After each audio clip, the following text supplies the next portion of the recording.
तुम्हाला माहिती आहे का, स्वर्गीय बाळासाहेब ठाकरे यांच्या एका शब्दावर मुंबई बंद होत असे.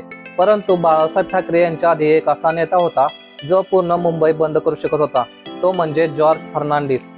जॉर्ज फर्नांडिस हे मुंबई महानगरपालिकेचा कारभार मराठीमधून चालावा अशी मागणी करणारे ते पहिले नेते होते. त्यांनी घोषणा केली तर काही मिनिटातच मुंबईची नस समजली जाणारी लोकल ट्रेन काही मिनिटातच ठप्प व्हायची. त्यामुळे त्यांना बंद सम्राट म्हणून ओळखले जायचे. ते संपाच्या वेळी मुंबईच्या घामाघूम करणाऱ्या हवेत फक्त लुंगी आणि बनियान घालून फिरत असे. वडापाव आणि भरपूर केळी खाऊन लगातार कामगारांच्या बैठका घेत असे. जॉर्ज यांना कोकणी, तुळू, मराठी, हिंदी, कन्नड अशा भाषा येत होत्या. जॉर्ज फर्नांडिस एकदा रेल्वे मंत्री होते आणि त्याच काळात रेल्वेची सर्वाधिक प्रगती झाली. कोकण रेल्वे आकारास आली. त्यानंतर अटल बिहारी वाजपेयी मंत्रिमंडळात संरक्षण मंत्री म्हणूनही त्यांनी काम बघितले. ते संरक्षण मंत्री असतानाच भारताने अणु चाचणी केली होती.